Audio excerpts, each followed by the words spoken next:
Doki Doki Literature Club. We'll try to do an hour today, see where we head off. Um, so yeah, let's get started. Hi Blaze. Yo, Sayori. Looks like you're in a good mood today. Yeah. I'm just still not used to you being in the club, that's all. I see. That's a pretty simple thing to get you in a good mood. But I guess it's always the simple things with you anyway. Speaking of which, I'm kinda hungry. Will you come with me to buy a snack? No thanks. That's not like you at all. I have my reasons. Why don't we take a look at your purse, Sayori? Why that all of a sudden? No reason really. I just wanted to look at it. Okay. Sayori nervously retrieves her coin purse.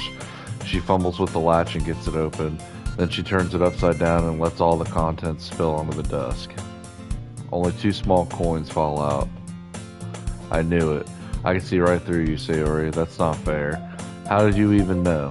It's simple. If you had enough money in the first place, you would have bought a snack before coming to the club room. So either you're not hungry and want an excuse to take a walk, or you plan to conveniently forget that you spent all your money so that I would lend you some. But there's one more thing. You're always hungry, and so that only leaves the one option. I give up. Don't make me feel guilty. If you feel guilty, that means you deserve to feel guilty. Yuri suddenly giggles. I didn't notice that she was listening in. Her face is in her book as always.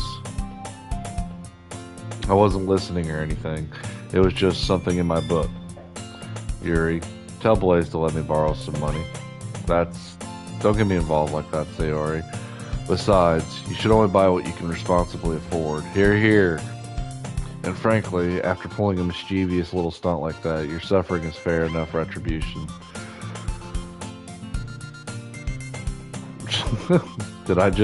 I didn't mean that. I got too absorbed into my book. Ew. Ah ha ha. I really like when you speak your mind, Yuri. It doesn't happen much, but it's a fun side of you. There's no way you could think that. You were right though. I did something bad, and now I have to accept the revolution. Retribution, I'm sorry. I did something bad. I'm sorry, my brain kind of skipped ahead. Retribution. That. Still coming from you, Sayori. I guess there's a little devil inside all of us, isn't there? Yeah.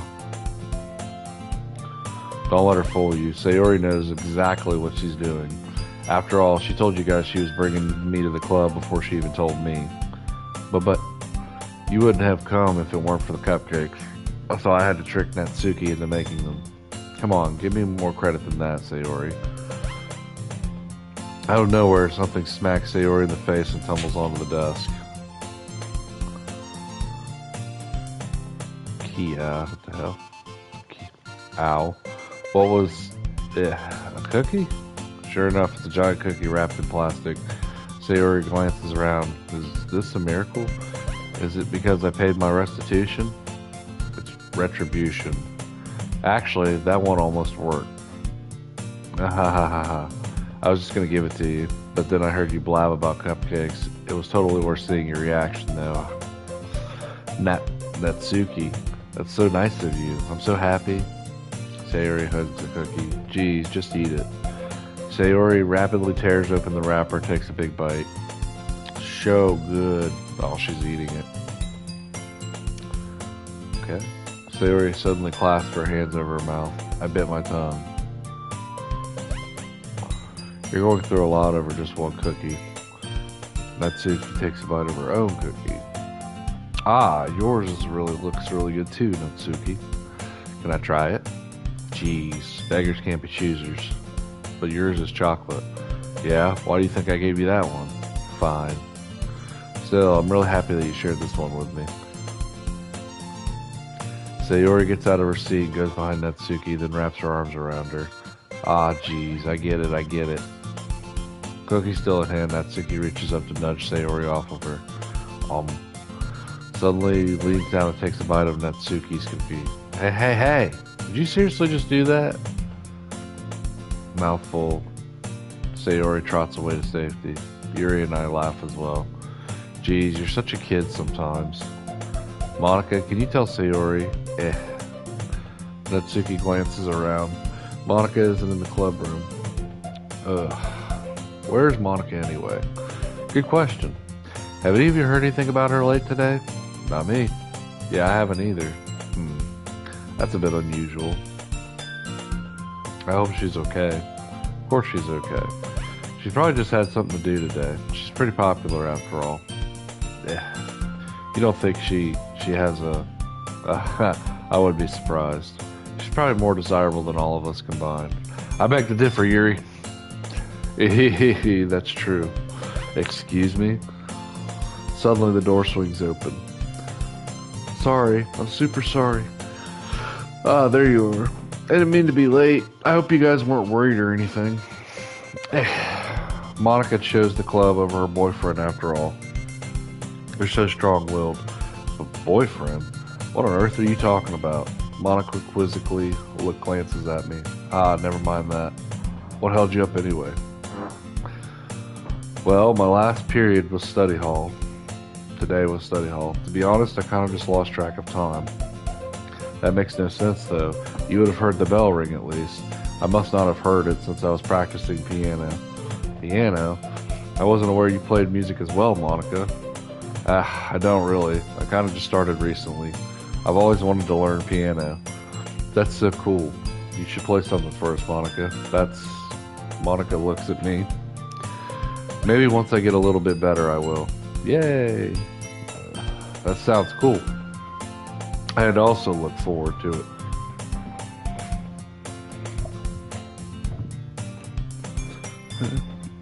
Is that so? In that case, I won't let you down, Blaze. Monica smiles sweetly. I didn't mean any pressure or anything like that. Don't worry. I've been practicing a whole lot recently, and I'd really love the chance to share once I'm ready. I see. In that case, best of luck. Thanks. So I didn't miss anything, did I? Not really. Not really. Or not real. Not really. I choose to leave out Sayori's mischievous escapade. I'm sure Natsuki will end up complaining to her anyway. It looks like everyone has settled down. Sayori somehow finished her entire cookie. Yuri's back to her book and Natsuki disappeared into the closet. Hey, Yuri. I suddenly noticed that Yuri is reading a different book from the one we've been reading together. Sorry, I didn't mean to interrupt. No. I was kind of just waiting for you. And if that's the case, why don't we go ahead and get started? Yes, let's. Actually, I have a request. Do you mind if I make some tea first? Not at all. Thanks very much. If there's one thing that can make my reading time here any better, it's a nice cup of tea. Not to mention for yourself as well. Yuri stands up and makes her way to the closet. I follow and watch as she retrieves a small water pitcher from the shelf, the kind with a filter inside. Can you hold this for a second? Sure. Yuri hands me the water pitcher and also fetches an electric kettle. I'm going to plug this in at the teacher's desk and then we'll get some water. And then we'll go get some water. She walks past me and sets the kettle down on the teacher's desk. I simply watch her movements. Creeper. To my surprise, the way she moves really contrasts her speaking mannerisms. Especially because of her long legs, Yuri appears elegant and methodical. Okay, may I have the water pitcher? Thanks, I'll be right back. I might as well walk with you. Yeah, why not? Shall we go then? Yeah. Where are you two off to? Yeah, Yuri was just gonna make some tea, so I suddenly realized how weird it sounds to explain this to Monica. We're just filling the water pitcher. Okay. Sorry, I was just a bit curious. That's kind of a one-person job, isn't it? Monica, please mind your own business for once. Or do you want to tell me there's something wrong with helping involve Blaze in club activities? My mouth gapes. I suppose there's nothing wrong with that. Then let's go, Blaze. Yuri quickly exits the room and I follow. Once in the hallway, she suddenly puts her forehead against the wall. I spoke without thinking. How could I say something like that? Yuri, I Something about the way she said that, it made me feel so irritated. What's wrong with me? No, Yuri, I think you did the right thing. I wasn't expecting it, but it's also not right for Monica to judge people like that. Blaze, how come even when I do something bad, you're being nice to me? Because nothing that you do is as bad as you make it seem in your head. Nobody's perfect. We have emotions and we can't always hide them away. But you always amplify things in your head. Your mind turns a light rain and shower into a hurricane. No. Wouldn't you hate me for something as terrible as that? Why would I hate you? I can't hate someone for having emotions. What kind of friend would do that? Friend, you say? Blaze, I really like being friend. I really like being friends with you. Okay. Thanks, Yuri. I like being friends with you too. I feel kind of awkward saying something like that, but I'm doing my best to help Yuri feel better. Anyway, yeah. Shall we go? Yeah. Yuri and I walk to the nearest water fountain. Once we fill up the water pitcher, we return to the classroom. Blaze, do you like oolong tea? Yeah. Actually, I prefer chai, but anything is fine. Very well. Yuri sets the temperature in the kettle to 200 degrees. Now it's time to get the teapot. You really do this properly, don't you? Of course, I shouldn't do any less when I'm making tea for others. Even if I'm not an expert on tea or anything. Whatever. In that case, you'll even be more impressed. Perhaps I will. Yuri fetches the teapot and begins measuring the tea leaves. To my surprise, she even starts humming a little to herself. You must be in a good mood now. Is that so? I was letting it show, and you noticed. I was doing a bit of thinking, and I decided that I would try expressing myself a little bit more. It turns out it's not very hard for me to do, when it's you who's around anyway. That's great, Yuri. Just don't push yourself too much. You're always worrying about me, Blaze. It's very endearing. Yuri wasn't kidding. I didn't even know if I could keep up with this. I watch Yuri pour a cup of tea for each of us. Blaze, I have another request. Do you mind if we sit on the floor today? Why's that? It's a little bit easier on my back. I can read with my back against the wall rather than bending over at my desk. Sorry, I didn't realize. No worries. I just have back pain fairly regularly, so I do my best to manage it. Is that so? I wonder why that is. It's most likely because your posture, right? Always hunched over like that while reading? Yes. I know what you mean, Yuri. I have terrible reading posture. So that's why we should sit on the floor. Okay, fair enough. I'll go ahead and get the book. I retrieved the book from my bag. I have some chocolate as well. It's a bag of small chocolate candies I kept hidden from Sayori's candy radar. I take it since it'll go well with the tea. Yuri and I then sit against the wall, teacups at our sides. As if in sync, we assume the same reading position as last time, each holding one half of the book, except this time, our bodies even closer to each other. I can't see too well. Yuri slides closer until our shoulders are touching. How am I supposed to focus on reading like this? Yuri was always kind of cute, but when she's being less apprehensive, it's almost more than I can handle. When she's being less apprehensive, it's almost more than I can handle. Your teacup? Yuri hands me my teacup, holding it with my hand that's not holding the book. I end up in a position that makes it even harder to focus, because now I need to worry about making sure I don't accidentally touch her chest. Do it. Meanwhile, Yuri hasn't noticed a single thing.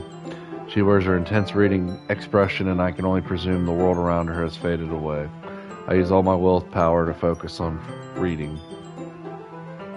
After a few minutes, I finally manage to relax a little. I put the teacup between my legs, fumble with the chocolate wrapper. Sorry. I briefly let go of the book to finish the opening the wrapper. You can have as much as you want. That's okay. I won't take any. Are you sure? Well, if I touch it, then I might get smudges on the pages. You're right. I didn't even think about that. My bad. No need to apologize. I'll hold the book, okay? Are you sure? Of course. Yuri opens the book with both hands. She holds it so that I don't have any harder of a time reading from it. But as a result, her left arm is practically resting on top of my leg. Well, in that case, Yuri is already totally focused on reading again. I take chocolate candy and pop it into my mouth. Then I take another chocolate and I hold it up to Yuri. She doesn't even look away from the book. She simply parts her lips as if this situation was completely natural. But that means I can't stop here. I apprehensively place the chocolate in her mouth. Just like that, Yuri closes her lips over it. Yuri's expression suddenly breaks. Did I just... Yuri looks at me like she needs to confirm what just happened. Yeah, baby. Blaze. Sorry. I guess I shouldn't have done that. That's, well, you're just helping. That's something that friends do, right? I mean, not really this kind of context, but yeah, that's all it was. Yeah, then you don't need to stop or anything. I see. The situation has gotten really tense. Yuri tries to return the book, but I can just tell by her expression that she can't even focus now. My heart is pounding. I nervously take another chocolate between my fingers, but this time Yuri's eyes meet mine. How did it even come to this? Yuri doesn't avert her gaze. I notice her chest rising and falling on the rhythm of her breath. I raise my arm. Like before, Yuri parts her lips, but it's different this time. I take the chocolate and place it in her mouth. I feel her hot breath on my fingers. Okay, everyone. Yuri jolts back. It's time to share poems. Blaze, you can help Yuri put away the tea stuff, right? Yeah, of course. Okay, thanks. The spell is abruptly broken. I'll take care of the cups. Yeah. Yuri picks up the teacups from the floor. I pick up the bag of chocolates. In the end, we hastily clean up without much of a word between us. I get the feeling this is something neither of us will have the courage to bring up. Who should I show my poem to first? Of course. Let's see what you've written for today. Yuri stares at the poem with a surprised expression on her face. Do you like it? She said, Blaze, this one might even be better than yesterday's. How did you even pick up on this so quickly? Just yesterday, I was telling you what the kind of techniques worth practicing. Maybe that's why. Did a good job explaining. I really wanted to try to give it more imagery. Yuri visibly swallows. Even her hands appear sweaty. I'm not used to this. Used to what? I don't know. It's fine. Take your time. Yuri breathes and collects her thoughts. I know that Yuri likes to think before she speaks, so I offer that patience to her. Yeah, just being appreciated like this, I guess. It probably sounds really stupid, but seeing someone motivated by my writing, it just makes me really happy. Are you saying you've never shared your writing before? She nods. Really? I don't believe it. I really only write for myself. And besides, people would just laugh at me. Do you really think that? Again, Yuri nods. Huh. Even your close friends? Yuri doesn't respond to that. I wonder why. Anyway, do you want to share the poem you wrote today? Yeah, I do. If it's with you. Cool. Alright, let's see what it is. Raccoon. It happened in the dead of night while I was slicing bread for a guilty snack. My attention was caught by the scuttering of a raccoon outside my window. That was, I believe, the first time I noticed my strange tendencies as an ordinary human. I gave the raccoon a piece of bread, my subconscious well aware of the consequences, well aware that a raccoon that is fed will always come back for more. The enticing beauty of my cutting knife was the symptom, the bread my hungry curiosity, the raccoon on urge. The moon increments its phase and reflects that much more light off of my cutting knife, the very same light that glistens in the eyes of my raccoon friend. I slice the bread fresh and soft. The raccoon becomes excited, or perhaps I'm merely projecting my emotions onto the newly satisfied animal. The raccoon has taken to following me. You could say that we've gotten quite used to each other. The raccoon becomes hungry more and more frequently, so my bread is always handy. Every time I brandish my cutting knife, the raccoon shows me its excitement. A rush of blood. Classic Pavlovian conditioning. I slice the bread and I feed myself again. I was a little more daring with this one than yesterday's. I could see that. It's a lot more metaphorical. I don't know if it's my fault, but I can't begin to imagine what this poem is about. That's right, it's a bit closer to my preferred writing style. Using the poem as a canvas to express vivid imagery, conveying emotions through them. Yeah, if I take it at face value, then I can't even figure out what it's supposed to mean. Well, I think it's something that different people can relate to in their own way. I wanted to express the way it feels for me to indulge in my more unusual hobbies. If those sorts of things I'm usually forced, it's those sorts of things that I'm usually forced to keep to myself. So sometimes I enjoy writing about them. Why do you keep them to yourself?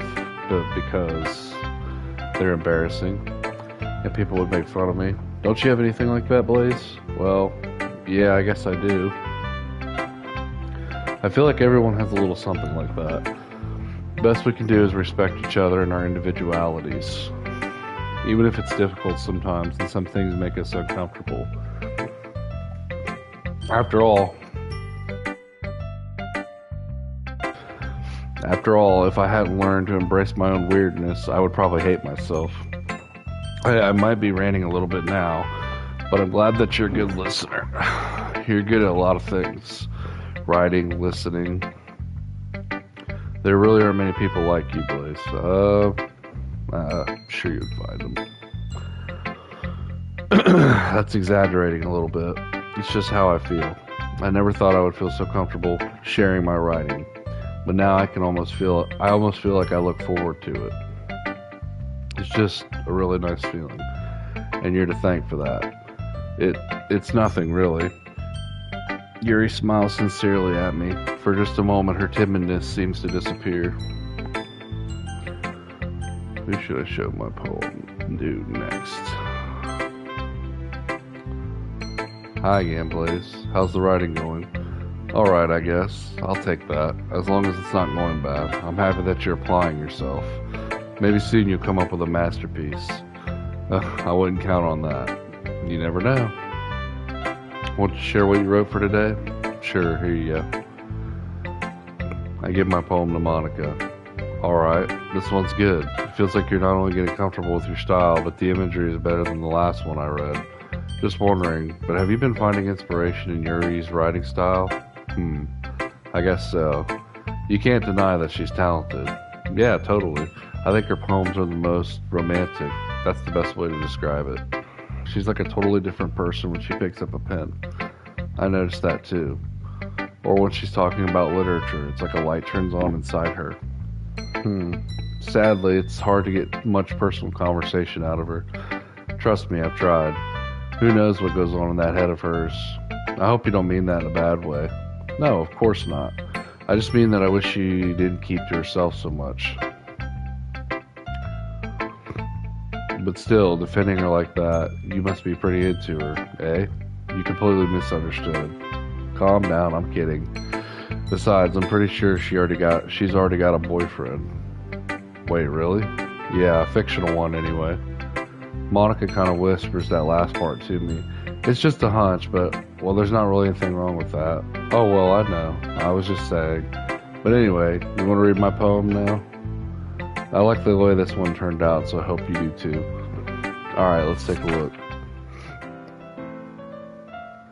Alright.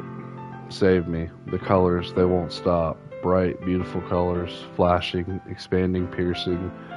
Red, green, blue, an endless cacophony of meaningless noise. The noise, it won't stop. Violent, grating waveforms, squawking, squeaking, screeching, piercing, sine, cosine, tangent, like playing a chalkboard on a turntable, like playing a vinyl on a pizza crust, an endless poem of meaningless. Load me. Save me, load me. Okay. That's even more abstract than your last one, huh? I guess it's just the way I write. I'm sorry if you don't like it. No, I never said that. It's just kind of a thing I've never really seen before, I guess. I kind of like playing with my space on the paper. Choosing where and how to space your words can totally change the mood of the poem. It's almost like magic. The way I wrote the lines really short makes it feel like they're trying to speak over the noise. I see. It's still hard for me to tell what it's about, though. Sometimes asking what a poem isn't the right question. A poem can be as abstract as a physical expression of a feeling, or a conversation with the reader. So putting it that way, not every poem is about something. Anyway, here's Monica's writing tip for the day. Sometimes you'll find yourself facing a difficult decision. When that happens, don't forget to save your game. You never know when you might change your mind, or when something unexpected may happen. Wait, is this tip even about writing? What am I even talking about? Okay. That's my advice for the day. Thanks for listening. Well, that was weird. Yeah, let's try Sayori. Oh, I like this one, Blaze. It has some nice feelings in it, and I'm glad. Does that mean it's better than yesterday's? Let me think. I don't know. I guess I like them both. It's not very helpful, you know. Well, I'm not very good at figuring out if poems are good or bad, but that's why I just go by my heart. If it makes me feel things, then it must be a good poem. I'm not sure that's exactly how it works. Then again, I guess conveying feelings is a pretty important part of this whole thing. Yeah, maybe. Honestly, I don't even know what kind of writing you like in the first place. Yeah, me neither. Ugh. Why don't you at least try giving it some thought? You want to write something for me? That's so sweet. Yeah, right. But you're always thinking about other people. You need to think about yourself once in a while. If you don't, you might end up getting hurt at some point. Well, I don't really know what you mean, but I'll try to keep it in mind. Well, whatever. Anyway, let's see. I guess I like happy poems. Wait, sometimes I like sad poems too. Sometimes a little bit of both. There's a word for that, right? What's the word I'm looking for? Bittersweet? Yeah. I like things that are happy and things that are sad. Happy and sad. I can't see you liking something sad, Sayori. Well, I like happy the most, but sometimes when you have a little rain cloud in your head, a sad poem can help give the rain cloud a little hug and make a nice happy rainbow. Sayori, that's unexpectedly poetic. Yeah, it is. Maybe I'm getting better at expressing my feelings after all. Thanks, Blaze. I should go write that down then. You can read my poem now, okay? Bottles. I pop off my scalp like the lid of a cookie jar. It's the secret place where I keep all my dreams. Little balls of sunshine all rubbing together like a bundle of kittens. I reach inside with my thumb and forefinger and pluck one out. It's warm and tingling, but there's no time to waste. I put it in a bottle to keep it safe, and I put the bottle on the shelf with all the other bottles. Happy thoughts, happy thoughts, happy thoughts, and bottles all in a row. My collection makes me lots of friends, each bottle of starlight to make amends. Sometimes my friend feels a certain way. Down comes a bottle to save the day. Night after night, more dreams, friend after friend, more bottles. Deeper and deeper my fingers go, like exploring a dark cave, discovering the secrets hiding in the nooks and crannies, digging and digging, scraping and scraping. I blow dust off my bottle caps. It doesn't feel like time has elapsed. My empty shelf could use some more. My friends look through my locked front door. Finally, all done. I open up and in come my friends, and they come in such a hurry. Do they want my bottles that much? I frantically pull them from the shelf, one after the other, holding them out to each and every friend, each and every bottle. But every time I let one go, it shatters against the tile between my feet. Happy thoughts, happy thoughts, happy thoughts, and shards all over the floor. They were supposed to be for my friends who aren't smiling. They're all shouting, pleading, something. But all I hear is echo, echo, echo, echo inside my head. Holy crap. Sayori, did you really write this? Of course I did. Didn't I tell you yesterday I was going to write the best poem ever? Yeah, but, I didn't expect something like this coming from you. Monica taught me a whole lot, and I've been really in touch with my feelings recently. I see that. It's almost kind of creepy. Creepy? Well, not exactly. Maybe because I'm used to you being cheerful. Well, never mind. I'm thinking too hard about it. The point is it came out good, so you should be proud of it. Oh, thanks. I feel like I was meant to express myself this way. It even helps me understand my own feelings a little bit better. Writing is like magic. You've gotten pretty passionate about this, huh? I hope you keep it up. Yeah, writing's the best. I'm gonna keep writing until I die. Don't get ahead of yourself. Sayori's always had a habit of getting obsessed with something before dropping it, no more than a week later. I wonder if this is one of those times, but seeing the passion in her eyes makes it hard for me to be pessimistic. Who should I show my poem to next? Natsuki. I liked your last one better. Yeah, really? Well, yeah, I could tell you were a little more daring with this one. But you're really not good enough for that yet. I fell flat. That may be true, but I just wanted to try something different. I'm still figuring this all out. I mean, I always like poems that aren't trying too hard. I hate when people try to sound fancy or add more meaning just by using annoying and complicated language. Just make it simple, cute, and to the point. Yuri's head over your heels for all this cryptic nonsense, but I see right through that bullshit. Shit. Making your reader look so hard for all this deep meaning is just an excuse to have no meaning at all. I guess that's one way to look at it. Well, everyone has their own opinion. My opinion is the best opinion. I'm sure you figured that out already. Anyway, here's my poem. Maybe you'll learn something. Amy likes spiders. You know what I heard about Amy? Amy likes spiders. Icky, wriggly, hairy, ugly spiders. That's why I'm not friends with her. Amy has a cute singing voice. I heard her singing my favorite love song. Every time she sang the chorus, my heart would pound to the rhythm of the words, but she likes spiders. That's why I'm not friends with her. One time I hurt my leg really bad. Amy helped me up and took me to the nurse. I tried not to let her touch me. She likes spiders, so her hands are probably gross. That's why I'm not friends with her. Amy has a lot of friends. I always see her talking to people. She probably talks about spiders. What if her friends start to like spiders too? That's why I'm not friends with her. It doesn't matter if she has other hobbies. It doesn't matter if she keeps it private. It doesn't matter if it doesn't hurt anyone. It's gross. She's gross. The world is better off without spider lovers, and I'm going to tell everyone. Not bad, right? It's quite a bit longer than yesterday's. Yesterday's was way too short. It was just warming up. I was just warming up. I hope you didn't think that was the best that I could do. No, of course not. Anyway, the message is pretty straightforward in this poem. I doubt I have to explain it. Sometimes you can explain complicated issues with much simpler analogies, and it helps people realize how stupid they're being. Like anyone would agree that the subject of this poem is an ignorant jerk. Do you know people like that? Of course, it's about how everyone thinks that doesn't matter, it can be about anything. I wrote it to be easy to relate to. Everyone has some kind of weird hobby or guilty pleasure, something that you're afraid if people find out they'd make fun of you or think less of you. But that just makes people stupid. Who cares what someone likes as long as they're not hurting anyone and it makes them happy?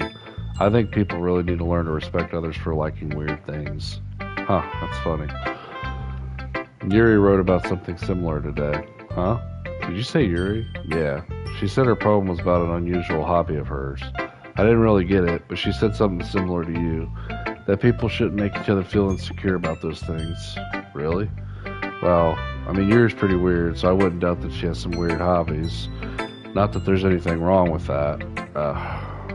It's not like I would judge her or anything. Natsuki has trouble finding words. I guess I should try not to be so mean to her. If she feels insecure about her weird behaviors and stuff. I mean, I always hate when people who make me feel insecure, and Yuri made me feel insecure yesterday. But the way you put it, it sounds like she learned her lesson. She's learned her lesson. Well, I would say so. Even if her writing style is really different, I'm sure she appreciates the message in your poem. It's what I do best, after all. I don't like writing unless there's a good message to take away from it. Like, conveying emotions is important, but I want to make people think, not just feel. Remember that. I'm going to write a good one for tomorrow too, so look forward to it. Okay, everyone, we're all done reading each other's poems, right? I have something extra planned today, so if everyone could come sit at the front of the room. Is this about the festival? Well, sort of. Do we really have to do something for the festival? It's not like we can put together anything good in just a few days. We'll end up embarrassing ourselves instead of getting any new members. That's a concern of mine as well. I don't really do well with last minute preparations. Don't worry so much. We're going to keep it simple, okay? We won't need much more than a few decorations. Sayori's been working on posters and I've designed some pamphlets we can give out during the event. Okay, that's great and all, but that doesn't tell us what we're actually going to be doing for the event. Oh, sorry, I thought you heard about it already. We're going to be performing. Performing? Monica? Yeah, we're going to have a poetry performance. Each of us are going to choose a poem to recite during the event, but the cool part is we're also going to let anyone else come up and recite poems too. Sayori's putting it all on the posters in case anyone wants to prepare ahead of time. Sayori, who's been coloring a poster, holds it up for us to see. Are you kidding me, Monica? You didn't already start putting those posters up, did you? Well, I did. Do you really think it's that bad of an idea? Well, no, it's not a bad idea, but I didn't sign up for this, you know. There's no way I'm going to be performing in front of a group of people like that. I agree with Natsuki. I could never in my life do something like that. Imagining it, Yuri shakes her head in fear. Guys, no, Sayori, I understand where they're coming from. I remember that Natsuki and Yuri have never shared their poems with anyone until just a couple days ago. It's a lot to ask for them to recite their poems out loud to a whole room full of people. I guess I kind of overlooked that, so I'm sorry. But I still think we should give it our best. We're the only ones responsible for the fate of this club. If we start the event and each put on a good performance, then it will inspire others to do the same. And the more people who perform, the better we'll be able to show everyone what literature is all about. Yeah, it's about expressing your feelings, man. Being intimate with yourself, finding new horizons, and having fun. That's right. And it's those reasons we're all in this club today. Don't you want to share that with others to inspire them to find the same feelings that brought you here in the first place? I know you do. I know we all do. And if all it takes is standing in front of a room for 2 minutes and reciting a poem, then I know you can do it. Natsuki and Yuri remain silent. Sayori looks worried. I guess that leaves me no choice. I agree. I don't think it's too much to ask. I think Sayori and Monica have been trying really hard to get new members. The least we could do is help them out a little bit. Well, maybe, but it looks like Natsuki doesn't have any arguments left. Okay, fine. I guess I'll just have to get it over with. Alright. Phew. Thanks, Natsuki. What about you, Yuri? Yuri dejectedly glances around at everyone else's expectant faces. I guess I don't really have a choice. That's everyone. You're the best, Yuri. This club is seriously going to be the death of me. Oh gosh. You'll be fine, Yuri. But anyway, let's move on to the main event. I want each of you to choose a poem of yours. We're going to practice reciting them in front of each other. No way. Monica, this is too sudden. Well, if you can't recite your poem in front of the club, how do you expect to do it in front of strangers? Oh no. Don't worry. I'll start off to help everyone feel a little more comfortable. Can I go next? Of course. Now let's see. Monica flips through her notebook to the specific poem she has in mind for herself. She then stands behind the podium. The title of this poem is The Way They Fly. Monica begins reciting her poem.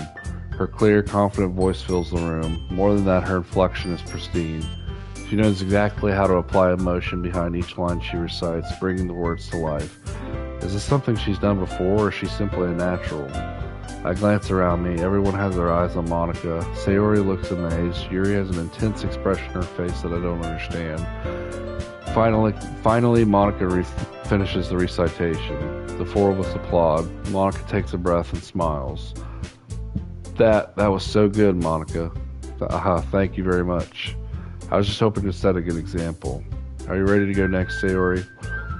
I'll go next. Yuri's fired up all of a sudden. Yuri clutches a sheet of paper between her hands and stands up. Keeping her head down, she walks quickly over to the podium. This poem is called... Yuri anxiously glances at each of us. You can do it, Yuri. It's called After Image of a Crimson Eye. Yuri's voice shakes as she starts reading the poem. Just a moment ago, she practically refused to do this. Why is she suddenly putting in so much effort? As Yuri gets past the first couple of lines, her voice changes. It's almost like what happens when Yuri gets absorbed into her books. Her quivering words transform into sharp syllables of a fierce and confident woman. The poem is full of twists and turns in its structure that she enunciates with perfect timing. This must be a rare glimpse into the whirling fire Yuri keeps concealed inside of her head. Suddenly, she's finished. Everyone is stunned. Yuri snaps back into reality and glances around her as if she's bewildered even to herself. It's up to me to save this situation. I'm the first to start applauding. Everyone joins me afterward and we give Yuri the recognition she deserves. It's not that we didn't want to applaud her. We were just caught off guard that we must have forgotten. As we applaud, Yuri holds the poem to her chest, rushes back to her seat. Yuri, that was really good. Thank you for sharing. Looks like Yuri is down for the count. Okay, I guess I'm next then. Sayori hops out of her chair and cheerfully walks to the podium. This one's called My Meadow. Sorry, I giggle. Sayori, it's a lot harder than I thought. How did you guys do it so easily? Try not to think of it like you're reciting to other people. Imagine you reciting it to yourself like in front of a mirror in your own head. It's your poem, so it'll come out the best that way. I see. Okay then. Sayori begins her poem. Somehow it feels like her soft voice was made as a perfect match. The poem isn't aimlessly cheery like Sayori is. It's serene and bittersweet. If I were to read this on paper, I probably wouldn't think much of it. But hearing it come from Sayori's voice almost gives it a whole new meaning. Maybe this is what Sayori meant when she said she likes my poems. It's like I get to reach more deeply into someone I thought I knew through and through. Sayori finishes and we applaud. I did it! Yeah, you did. Good job, Sayori. Even Blaze liked it. I guess that's a good sign. What does that even mean? It came out nicely, Sayori. The atmosphere of the poem fits you really nicely. But it might be that other poems wouldn't work quite as well with that kind of delivery. I don't really understand. In other words, I've seen poems of yours where that sort of gentle delivery wouldn't work as well. They might need a little more force behind them depending on what you're reading. Oh, I know what you mean. I've been practicing that kind of thing. It's just embarrassing to do in front of everyone. The next time I'm going to make you pick a poem that challenges you a little more. We don't have much time before the festival, you know. Okay? Now, who's next? Natsuki? Don't make me go before Blaze. It's not like I can compare to you guys anyway.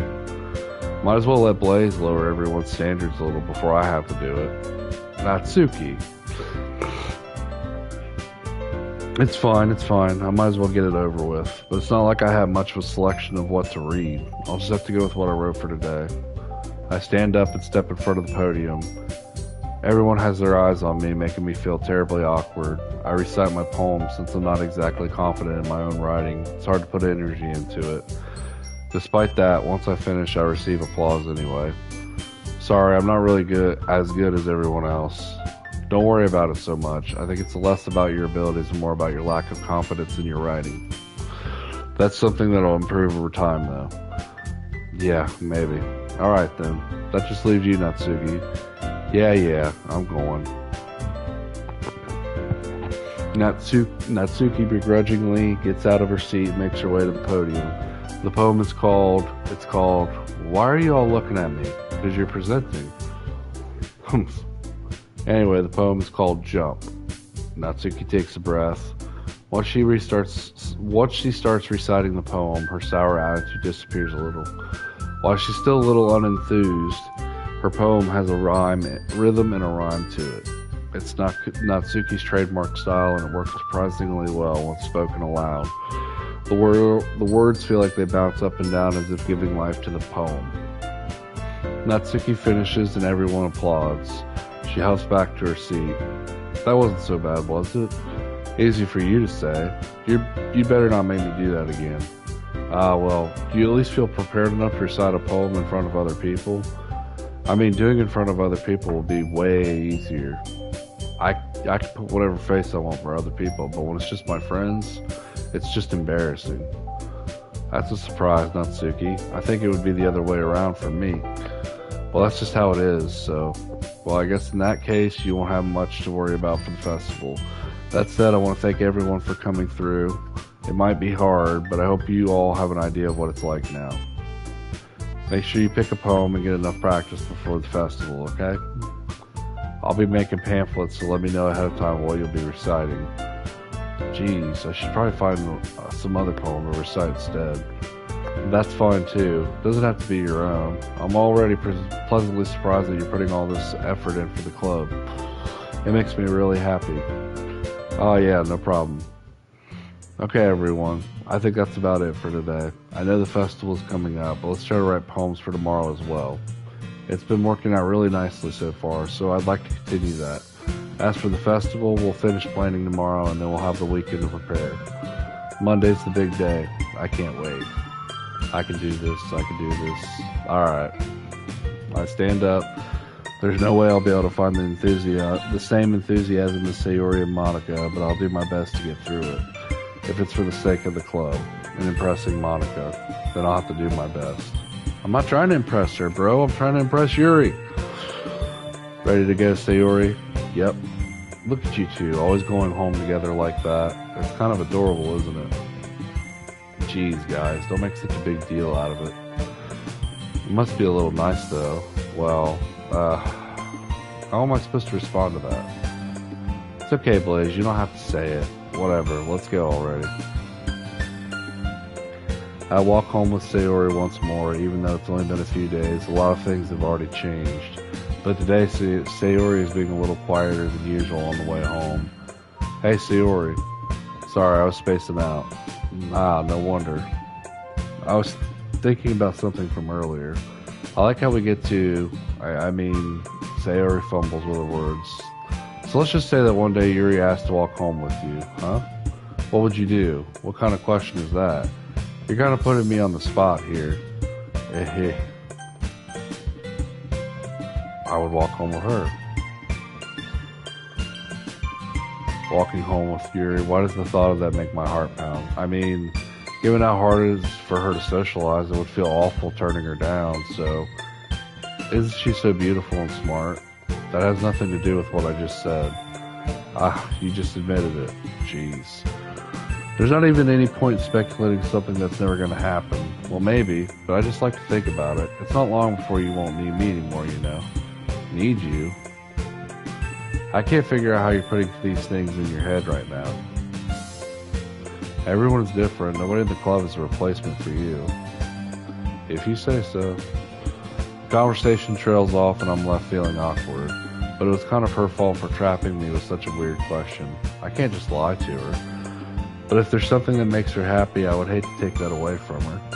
That's why I said there's no point in speculating. Then again, the festival is only a few days away. Who knows what will happen in that time. Alright, so we're coming up with a poem.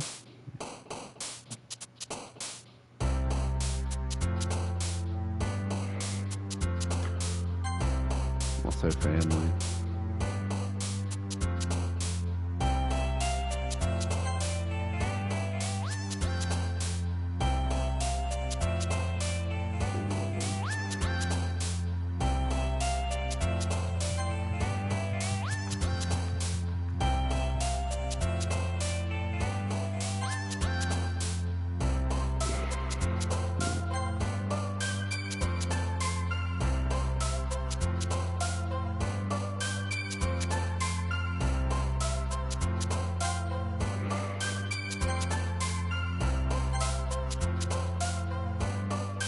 What the hell?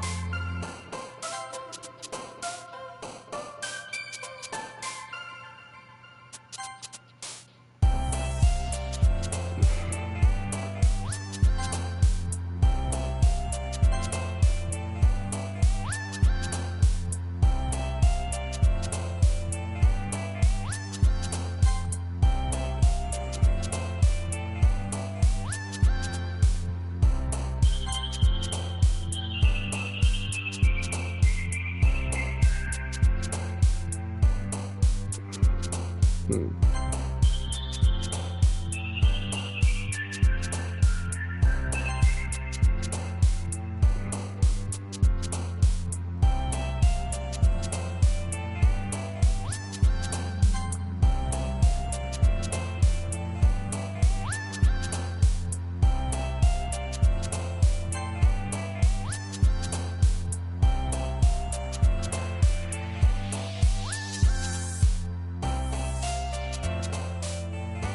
Sorry about that, guys.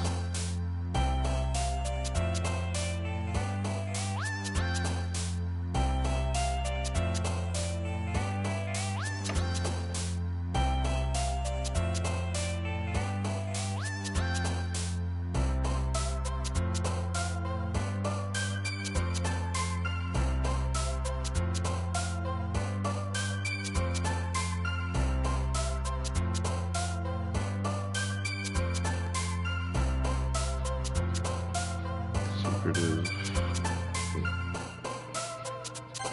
There we go.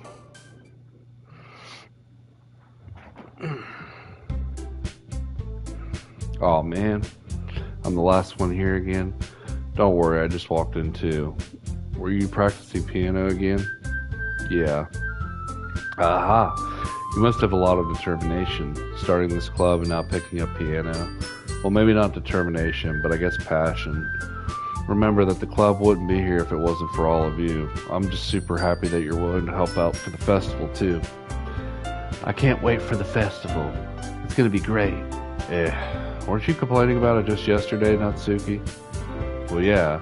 I'm not talking about our part of the festival, but it's a whole day of school where we get to play and eat all kinds of delicious food. You sound a bit like Sayori all of a sudden. What the fuck? Everybody's like flip-flopping.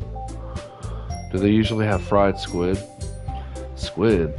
That's a pretty specific thing to look forward to. Oh, come on. Are you saying you don't like squid? You of all people? I didn't say I don't like it. Besides, what do you mean by you of all people? Because it's right in your name. Monica. That's not how you say my name at all. Also, that joke makes no sense in translation. Oh, they're fighting. Ah, never mind. Let's just focus on our own event for now, okay? Okay. Fine. Your reactions aren't as fun as Yuri's or Sayori's anyway. Excuse me, where's Sayori anyway? Oh, there you are. Sayori is sitting at a desk in the corner of the room looking down at nothing. I walk over to her. Hey, Sayori. I wave my hand in front of her face. You're spacing out again. Sorry. Don't mind me. You can go talk to everyone else. Is everything alright? Of course. Why wouldn't it be? This feels like you're a little off. Sorry for assuming things. Geez, you worry too much about me. I'm fine, see? Sayori shows me a big smile. Don't let me distract you from having fun with everyone. Well, alright. If you say so. I worriedly glance at Sayori before turning back toward everyone else. But the conversation is already dispersed with everyone back at their usual activities. Maybe I should ask Monica if she's noticed anything about Sayori recently.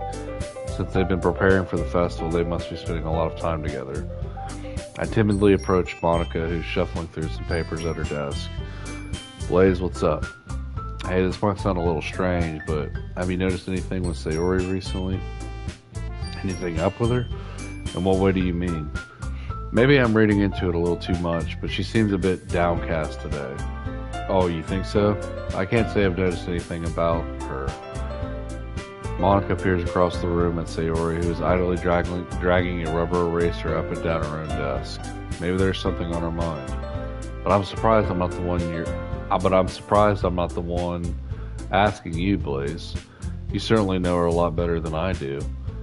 Yeah, but she's never really like this. She's always talked to me about things that bothered her. But this time when I asked her, she was really dismissive. Sorry, I know it's not your problem, but I just wanted to ask if you knew anything, so I'll drop it now. No, it's important to me too. I mean, I'm also friends with her, and I also care about the well-being of my club members, you know? Maybe I'll try talking to her myself. Are you sure about that? She seemed like she wanted to be left alone. You sure? Maybe she just has a hard time bringing it up with the person of interest. Person of interest? What do you mean by that? I'm saying maybe that thing on her mind is you, Blaze. Oh, fuck. Me? How on earth would you come to that conclusion? Well, I probably shouldn't say too much, but Sayori talks about you more than anything else, you know. Yeah, she's been so much happier ever since you joined the club. It's like an extra light was turned on inside of her. What? No way.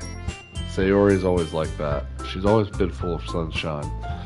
It's not any different than it always has been. Okay. You're so funny, Blaze. Have you thought maybe you've always seen her as so cheerful because that's just how she is when she's around you? I'm a guy. I don't notice. I mean, I can't speak for all guys, but we don't symbolism and shit like that. You gotta be like up front, like in plain sight, and just tell us. I said too much. I'm sorry. What do I know anyway?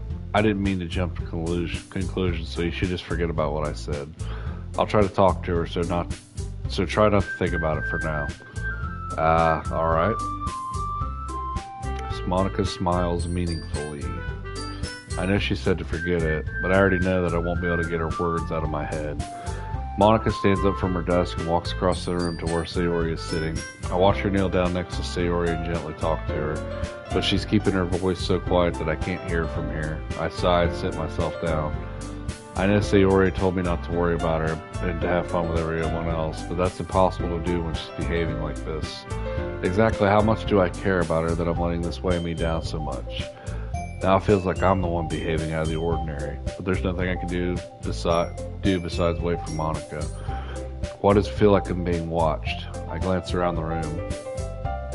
Suddenly I notice Yuri peering at me from over her book, but she looks away just as quickly with a flustered look on her face. I realize that she won't get anywhere like this. I've never really seen Yuri approach anyone or start a conversation on her own accord, so I have no choice but to approach her myself. By now, it's a little easier for me to do that. I stand up from my desk and sit in one next to her own. I didn't mean to bother you or anything. Relax, she didn't even do anything.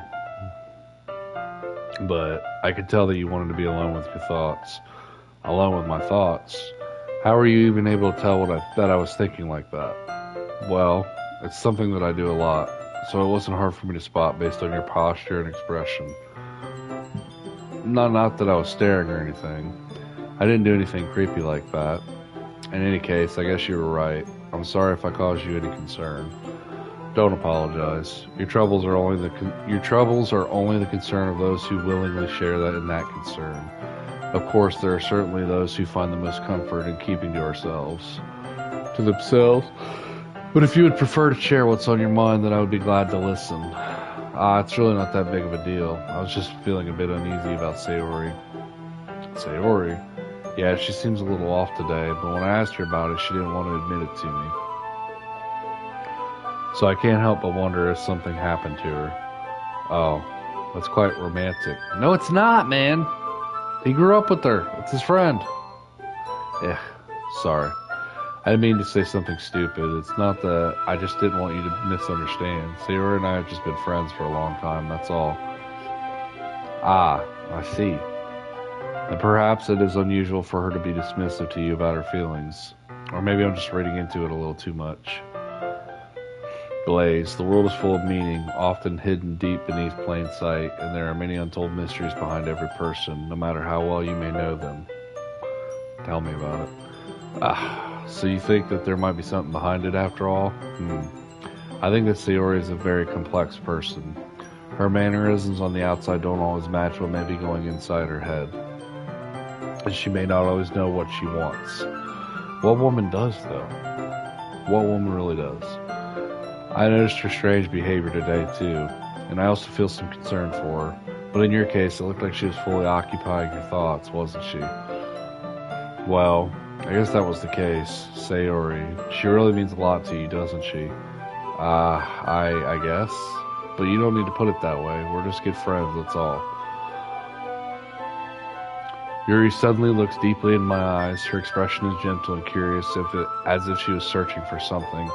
Embarrassed, I avert my gaze. Sometimes a person's mysteries are untold even to themselves, and you, as someone honest and caring, may uncover feelings you weren't aware were in you. That is, I think that she would be a very fortunate person to have you feel that way about her. Yuri, you're giving me too much credit. I'm a pretty simple guy, so I think I'm pretty good at understanding my own feelings, but I'm not nearly as sophisticated as you. That's not a compliment, is it? It is what it is. Anyway, as long as we're here, why don't we do some reading? Well, as long as you're okay with it, yeah.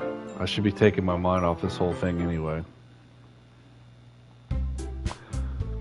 Okay, everyone. After some time passes, Monica calls out to the club room. Why don't we share poems today? Before I know it, everything is back to normal. Everyone goes to retrieve their poems, and I do the same. I make eye contact with Monica, and she smiles at me. I wonder what she was talking about with Sayori. Who should I show my poem to first?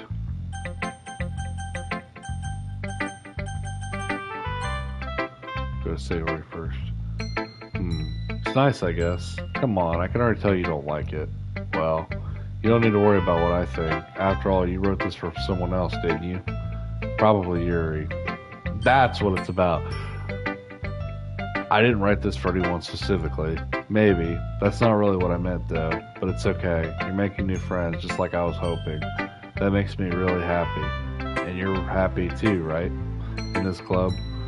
Well, of course I am. Good. That's all that matters to me. Thank you, Blaze. Sayori. Is there something wrong? Huh? No, nothing. I'm just a little tired today. Alright. Just tell me if you need anything. I will. Don't worry about me, okay? You can go play with everyone else now. If you insist. Yay, I'm gonna go home a little bit early today. Sayori, tell Monica I wasn't feeling well, okay? I'll see you tomorrow. Before I can say anything else, Sayori cheerfully walks out of the classroom humming to herself. Okay. Weird. Blaze, your writing has only improved in these last few days. Every poem you show me has been nothing short of spectacular. I can really feel the emotions. I'm a little envious even. I don't think it ever came to me this naturally. Yuri, that's the wrong way to put it. This never did come naturally to me, but I've been able to improve so much thanks to you. You're really the example I was chasing after. Is that so? Yuri gently smiles to herself. This feeling, I'm so glad I got the chance to share my writing. I never thought I would feel like this. I remember you mentioning that yesterday. I can't believe that you're so good at something and you never even shared it with anyone. It's kind of a shame. Maybe, but it's not like I really had a choice. What do you mean? Well, Yuri smiles sadly. Blaze, during lunchtime I eat by myself. Did you know that? It's a great time to find a quiet spot and to do some reading. In fact, I always have some books with me. You could say I really enjoy reading. Well, that's one way to put it anyway, but books are so full of amazing and inspiring people you want to fall in love with, or people you just know would make a really good friend. Cheerful people who always put a smile on your face, or deep thinkers and problem solvers who discover the mysteries of life. So when you look at it that way, I'm surrounded by friends every day, you know? And those friends don't laugh at me, they don't tease me for spacing out all the time, they don't make fun of my body type, and they don't hate me for acting like a know-it-all. People say that about you? I'm not a know-it-all, Blaze. It's the opposite. I don't know anything. I don't know how to talk to people. I don't know how to make people see me as normal. I don't even know how to make myself happy. I have all these feelings, and all I can do with them is read and write.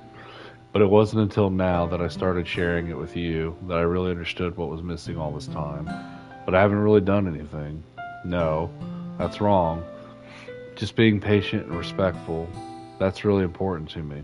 I know I'm a difficult person, Blaze. I speak too slowly. I second-guess myself all the time. I read too deeply into things. But every time, you've always treated me just like anyone else. It's so rare that I feel comfortable with myself when I talk to others, but that's why every time I talk to you, I just feel really happy. I see. Well, I treat you how you deserve to be treated, Yuri, and if other people don't see it that way, then screw them. I mean, I joined this club hoping I would make friends, and I would say I've at least had one success, wouldn't you? If you put it that way, yeah. We really are friends now, aren't we? Yuri puts her head in her hands, but this time she's smiling as she does it. Do you want to show me your poem? Yeah, I do. Let me get it for you. Shit, Ghost Under the Light. Ghost Under the Light Part 2. The tendrils of my hair illuminate beneath the amber glow, bathing in the distance the blue-green light flickers.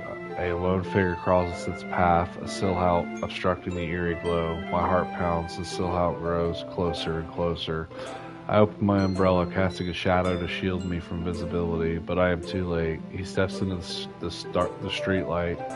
I gasp and drop my umbrella. The light flickers, my heart pounds. He raises his arm. Time stops. The only indication of movement is the amber light flickering against his outstretched arm.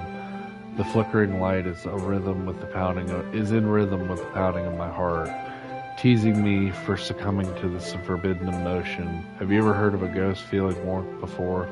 Giving up on understanding, I laugh. Understanding is overrated. I touch his hand. The flickering stops. Ghosts are blue-green. My heart is amber.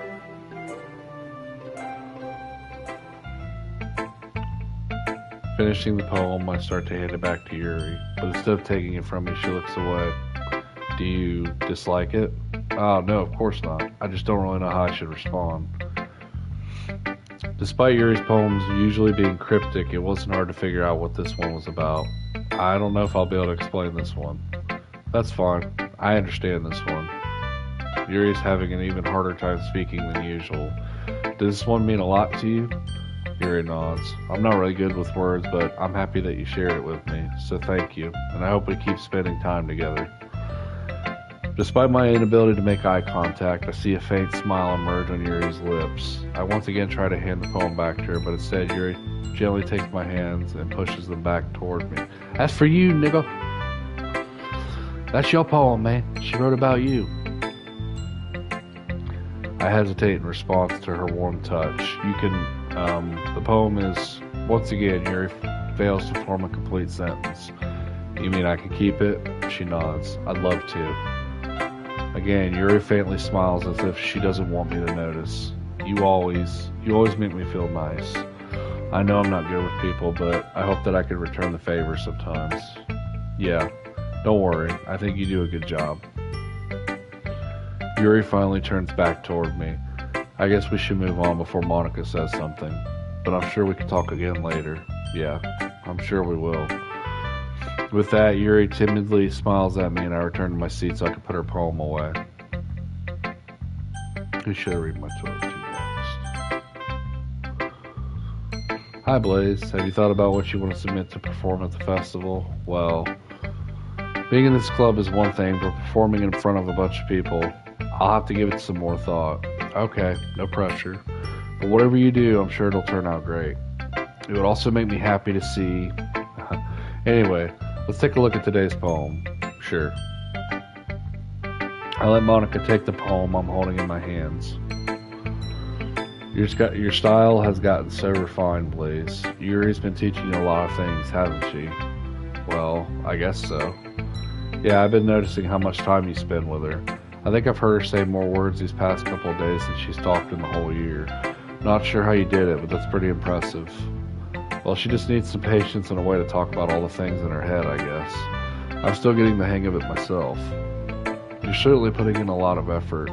You must really like her. That's always suspicious, you know. It's awfully suspicious, you know. Spending time with her in the club room every day, reading that edgy novel with her. Well, I just feel bad that she has a hard time socializing. It makes me want to make sure she doesn't spend all of her time alone. Besides, the novel isn't too bad either, you know. Alright, I get you. Just be careful, alright? I know that Yuri isn't used to opening herself up, so if something bad happens while she's vulnerable, then it could be really hard for her.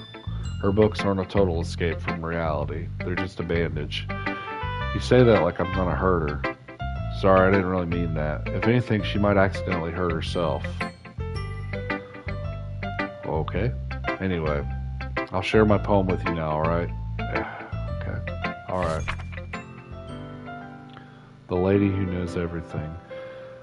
An old tale tells of a lady who wanders earth, the lady who knows everything, a beautiful lady who has found every answer, all meaning, all purpose, and all that was ever sought, and here I am, a feather, lost adrift the sky, victim of the currents of the wind. Day after day I search, with little hope, knowing legends don't exist. But when all else has failed me, when all others have turned away, the legend is all that remains, the last dim star glimmering in the twilight sky, until one day the wind ceases to blow. I fall, and I fall, and fall even more, gentle as a feather, a dry quill expressionless. But a hand catches me between the thumb and forefinger, the hand of a beautiful lady. I look at her eyes and find no end to her gaze. The lady who knows everything knows what I'm thinking. Before I can speak, she responds in a hollow voice. I have found every answer, all of which amount to nothing. There is no meaning, there is no purpose, and we seek only the impossible. I am not your legend does not exist. And with a breath, she blows me back afloat. I pick up a gust of wind. You know, I feel like learning and looking for answers are the sort of things that give life meaning. Not to get too philosophical or anything, but it was kind of on my mind, so that's what I wrote about. I see. I never really put much thought into it. In a way, it's almost paradoxical, because if we had all the answers, wouldn't the world start to lose its meaning? You know, there's one thing I noticed. It seems like everyone in the clubs prefers writing about things that are more sad than happy. Are you surprised? I mean, if everything was okay, we wouldn't really have anything to write about, would we? Humans aren't two-dimensional creatures. I think you know that better than anyone else. You mean one-dimensional? Yeah, that. Anyway, here's Monica's writing tip of the day. Are you ever too shy to share your writing because you're afraid it's not that good? It can be really disheartening to get a lukewarm response to something you put so much into.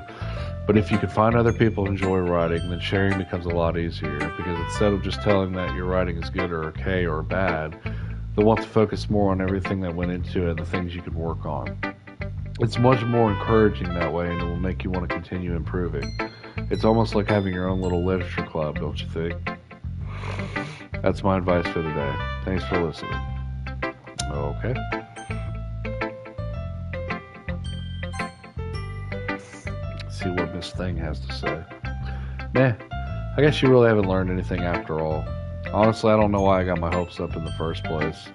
What? I didn't think this one was that bad. What did I do wrong?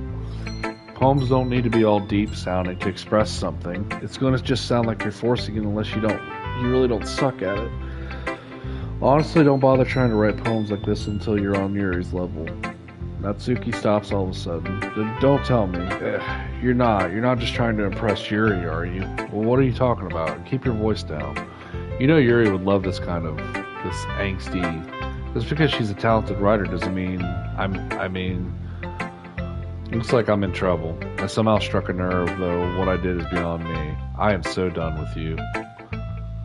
Natsuki shoves the poem I handed her back over to me. Take your stupid poem. If you wrote it for someone else, just don't show it to me.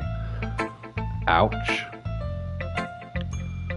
This is what I get for letting a younger girl step into my business. Unless I was a mind reader, I was destined to be in a world of pain from the start. At least Natsuki wasn't really the girl I was trying to impress in the first place. Damn, I didn't... Okay. Well... that relationship, friendship or not, went in the wrong direction. Okay, you three, we're all done sharing poems, right? Why don't we start figuring this out? Hold on a second. Is it just me, or did you say something strange just now? What? Something did sound a bit unusual. That's right. You deviated from your usual catchphrase when addressing the club. Catchphrase? I don't have a catchphrase. Jeez, why is the mood so weird today? Look, even Yuri is immune to it. Stagnating air is common foreshadowing that something terrible is about to happen. And your books, maybe. Look, the only different thing is that Sayori isn't here. It seems you're right. Sayori's always helping. Sayori always helps lighten the mood a little bit, doesn't she? It's almost like everyone's balance is thrown off a little when she's not around. Where the heck did she run off to anyway? I thought she just went to pee. Natsuki, please show some decency. Oh, come on. She actually wasn't feeling too well and went home early. Is that so? I hope she's alright. Seriously? Of all the times not to go home with her, you picked the time she's not feeling well? So much for you two being all lovey-dovey. Ah, no. First of all, stop misunderstanding my friendship with Sayori. And second, she's kind of been avoiding me today, so I didn't want to force it. Oh, that curious expression coming from Yuri of all people. Calm down, guys. I talked to her earlier and everything is fine. What did she say? Anyway, we need to figure out the rest of the festival preparations, so let's decide what everyone will be doing this weekend. I already know what I'm doing. That's right. Natsuki will be making cupcakes. Of course. But we might need a lot of them in different flavors. Can you handle that all by yourself, Natsuki? Challenge accepted. And as for myself, I'm going to be printing and assembling all the poetry pamphlets. Sayori will be helping me design them. And as for Yuri, you can, and guys, can you help me come up with something for Yuri? I'm useless. No, that's not it at all. You're the most talented person here, you know. Then now Natsuki's pouting too. Geez, even I can tell now. I guess I never gave Sayori enough credit, but I can tell things are even harder on you when she's not around. That may be the case, but if I can't also be a leader on my own, then I won't grow as a person. So Yuri, you have beautiful handwriting, you know. So you should make some banners and decorations to help set the atmosphere. Atmosphere? About that. I love atmosphere.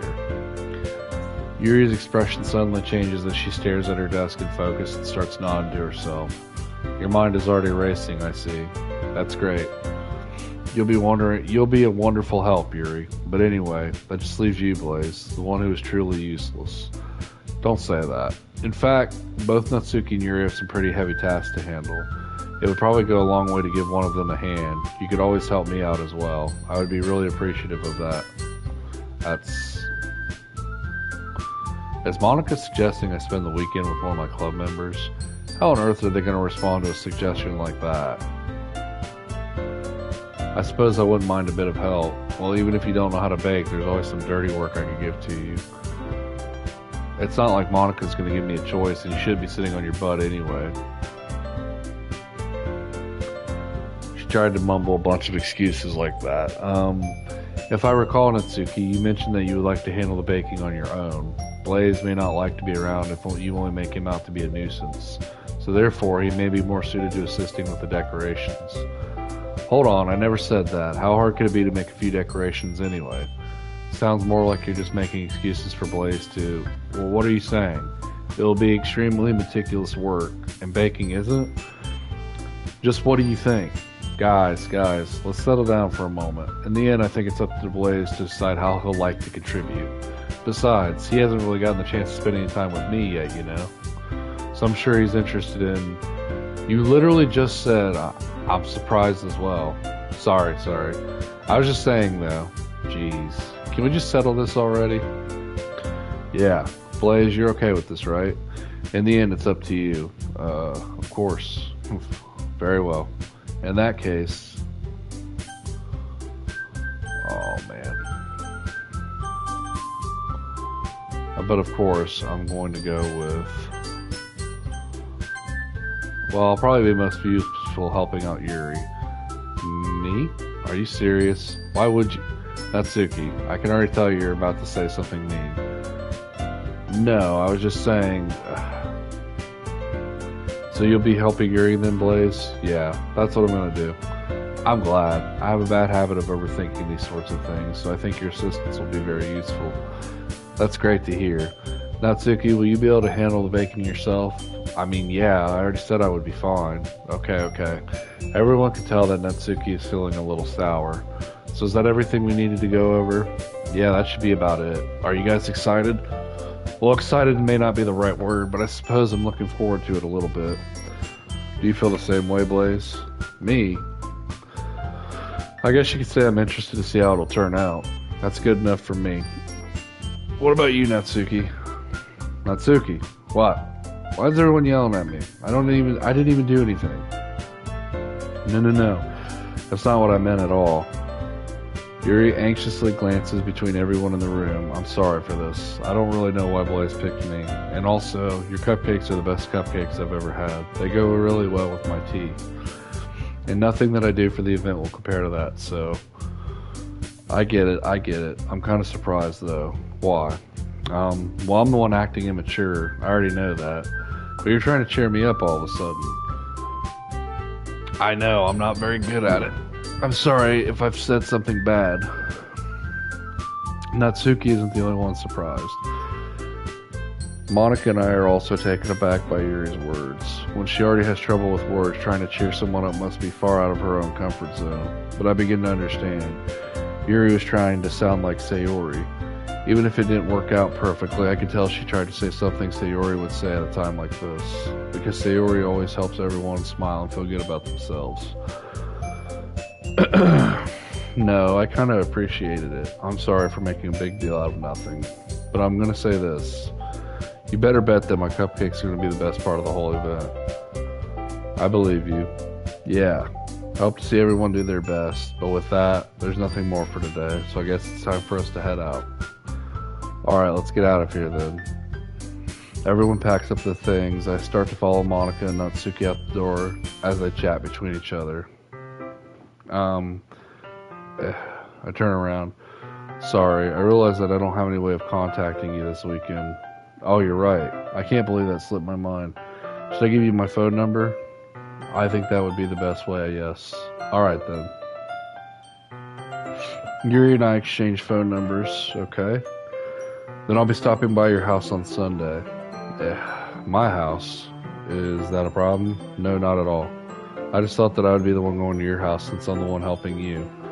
I suppose that makes sense, but if you don't mind, I think I would prefer going to your house. Alright. In that case, it won't be a problem. I decided not to press Yuri for a reason. It's not like it should matter much either way, so I'll just need to make sure my room is clean. I hope I managed to make myself useful in some way. I'm not nearly as creative as you are. Don't underestimate yourself, Blaze. I think we'll make a very productive team. Even if you only chose me because you felt bad or something. Wait, you don't actually think that, do you? I don't know. It's difficult to come up with any other reason you may have chosen me. You're forgetting the one reason with the most common sense. I chose to help you because that's what I want to do. But Yuri thinks to herself with an extremely tense expression. Yuri, you're overthinking this. You wanted me to point out when you're overthinking, right? I didn't realize. I'm telling you I want to. That's all there is to it. Do you believe me? Yuri thinks really hard again. She looks straight into my eyes for a long while. I believe you. As if it took her tremendous effort, Yuri finally says something that relaxes her expression. And I'm really looking forward to Sunday. Yeah, I am too. After that exchange, I make my way out of the door and Yuri follows. I can't believe this. Yuri is going to be coming to my house on Sunday. My anxiety shoots through the roof. Even though I've gotten pretty used to handling her at this point, there's no telling what might end up happening when we're outside of school. More than that, she told me she was looking forward to it. Is this a chance I'll have to make something happen between us? I have to make something happen between us, or is it too early for that? Only time will tell. But until then, I won't be able to take my mind off of it. I seriously can't wait. Boy, he's excited. It's already Sunday. I've been getting increasingly anxious about Yuri's upcoming visit. I keep telling myself there's no reason to be nervous, but it doesn't help much. Yuri is clearly an introvert and also an intimate person in general. There's no doubt she'll open up a little bit when it's just the two of us. Meanwhile, we've been texting occasionally, so she was extremely apprehensive at first, but it wasn't long before I was already learning more about her. But putting Yuri aside, I haven't heard a thing from Sayori since she left the club early the other day. It's not like we text each other all the time or anything, but I've been worried about her in the back of my mind. Between what Sayori said and what Monica said, is it really okay for me to put Sayori's feeling aside when she might need me? I decided to visit Sayori before Yuri comes over. Rather than asking, I simply tell her I'm coming over, much like we've done in the past. Once I reach Sayori's house, I knock on the door before entering it myself. Again, we used to play so often that we made it a habit of simply entering each other's houses like we're family. The house is quiet. Sayori isn't anywhere on the first floor, so I assume she's up in her room. It's already strange of her not to run down and greet me. I head up to her bedroom where I finally find her. Sayori? Hi, Blaze. I sit down in her room. Sayori forces a smile, but it's easy to tell that she's different. There's a minute of silence between us. You haven't come over like this in a long time, have you? Ah, I guess you're right. It has been a long time. Not much has really changed, has it? Her room is as messy as it's always been. I also recognize the same stuffed animals and wall decorations that she's had for years now. If you came over more often, it wouldn't be such a mess. That's because I end up cleaning it for you. How come you suddenly wanted to come over today? Aren't you supposed to see Yuri today? Yeah, but wait, how did you know that? Sayori had already left by the time we decided that last meeting. Monica told me. It's only natural for her to keep me informed about the festival preparations, right? That's true. But what about you? Aren't you going to be helping Monica today? Of course, but I'm just helping her online. We didn't plan to meet up or anything. So it's just me and Yuri then. Yep. There's more silence between us. Sayori stares in a random direction. Everything about her behavior is really uncharacteristic. I finally get to the point. I just wanted to see how you were doing. After you left on Friday, when something's wrong, you can't hide it from me. I know you too well. So, Sayori smiles, shaking her head. That's no good, Blaze. Ugh. Why can't it just be like it's always been? This is all my fault. If I didn't get so weak and accidentally express my feelings, if I didn't make that stupid mistake, then you wouldn't have been worried about me at all. You wouldn't have come here. You wouldn't have even been thinking about me right now. But this is just my punishment, isn't it? I'm getting punished for being so selfish. I think that's why the world decided to have you come over today. It just wants to torture me. Sayori. I grab her by the shoulders. What on earth are you saying? Are you listening to yourself right now? I know something happened to you. There's no other explanation for you to be like this, so tell me already. Until I know, I won't be able to stop thinking about it. She gives me an empty smile. You really put me in a trap, Blaze, but you're wrong. Nothing happened to me. I've always been like this. You're just seeing it for the first time. Seeing what? What are you talking about? You're really just going to make me say it, aren't you, Blaze?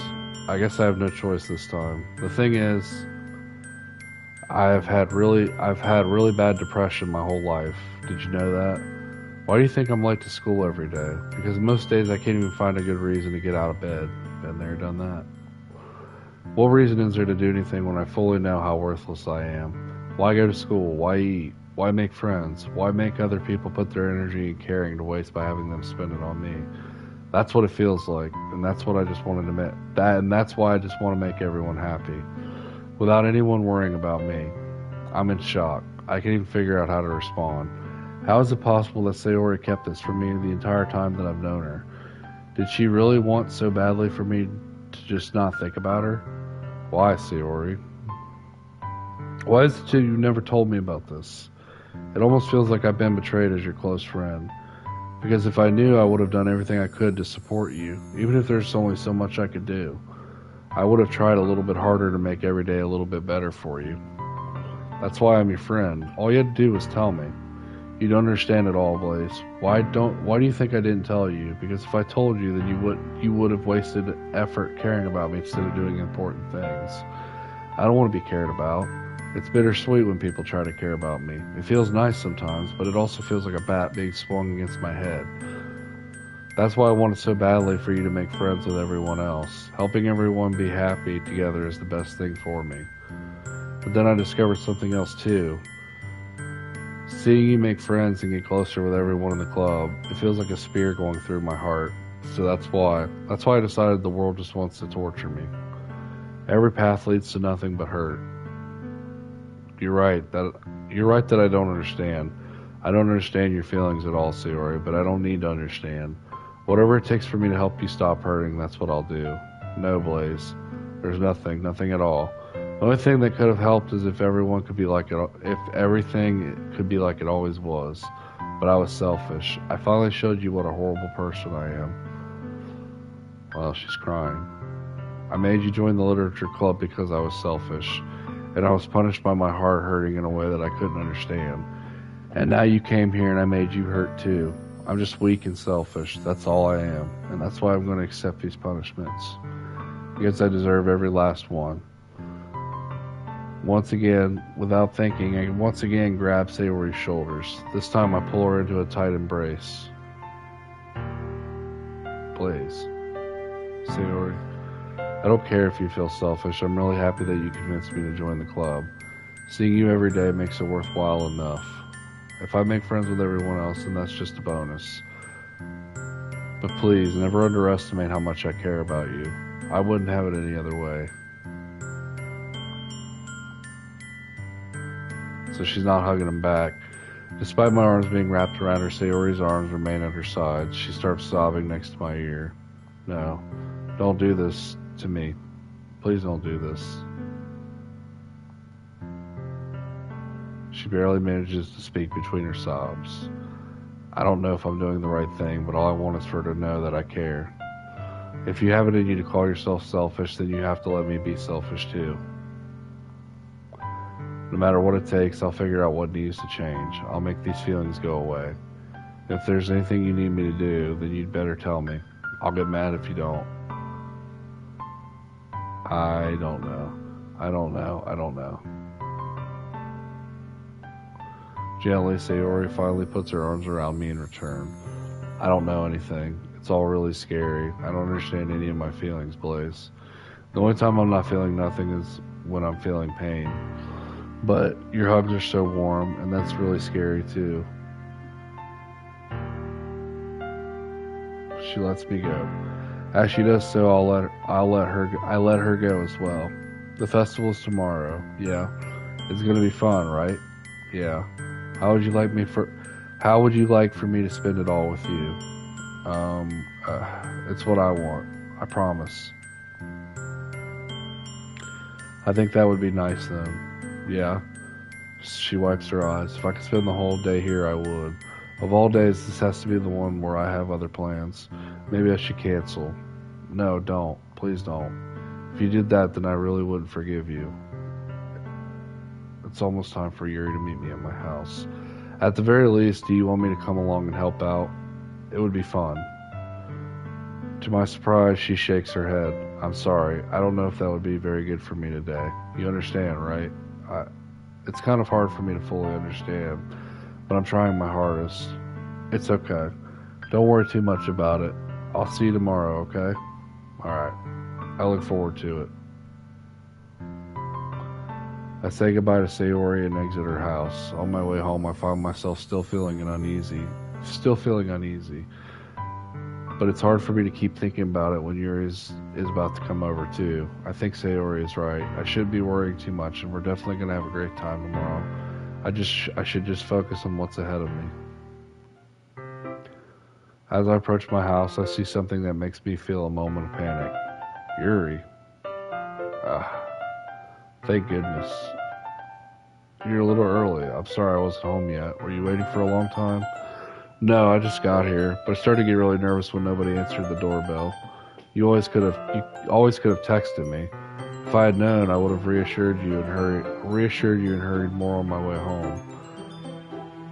I suppose that's true. I didn't think of that for some reason. It should be common sense to do that, but I decided to ignore it. Anyway, let's go inside. I see you brought a lot of stuff with you. That's right. And did you manage to find everything I asked you to buy as well? Yeah, pretty much. At least I hope I got everything right. I'm sure it will be fine. I take Yuri to my room. The first thing she does is glance around curiously, which makes me feel anxious. It's so clean. I cleaned it before you came over, so that's very considerate of you to do. No, I would be really embarrassed for my room to be a mess while you're here. Well, I do enjoy cleaning. I would have gladly helped you clean. That would be even more embarrassing. Wait, don't look in there. I snatch Yuri's wrist, which is in the process of opening a desk drawer of mine. Sorry. I wasn't thinking for some reason. I was just spacing out. It's fine. I let go of Yuri's wrist. She puts both of her hands firmly in her lap as if making sure she's keeping track of them. So, should we get started? Yes. I have a few things planned that you can help with. Decorations and other atmospheric enhancements. Atmospheric enhancements? You know. Mood lighting, aromatherapy candles. Oh, wow.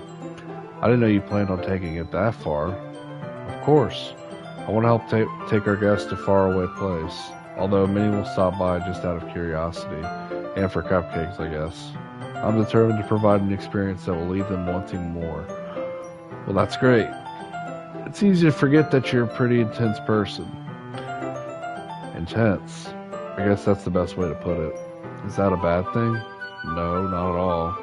It's something that I like about you, actually. Is that so?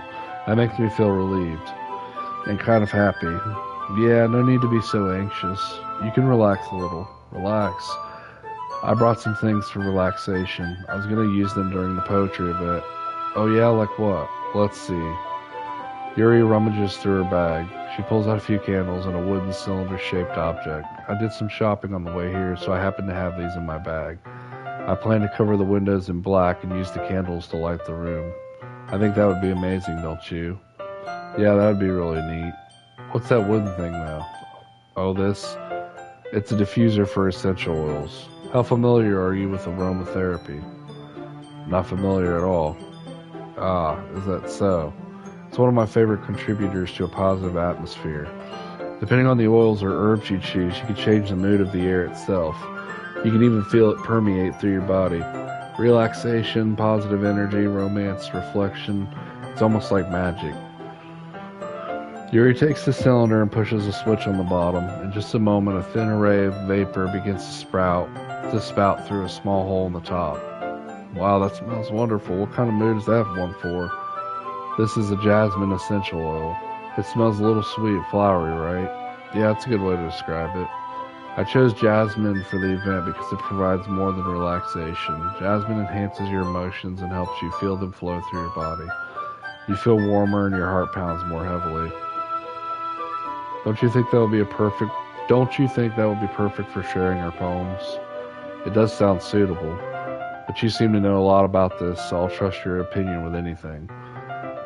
Yuri smiles gently, clearly enjoying herself.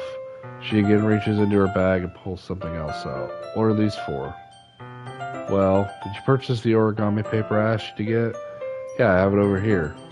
We won't be using the paper for folding origami. What I'd like to do is write a different word on each paper. We'll need about 100 of them. Oh yeah?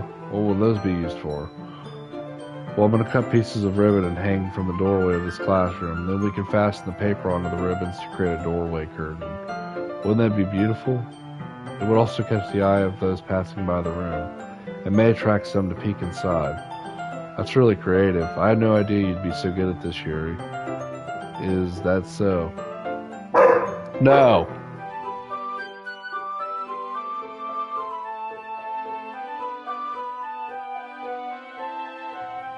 Sorry, guys. Well, I suppose I do get a little intense, as you'd put it.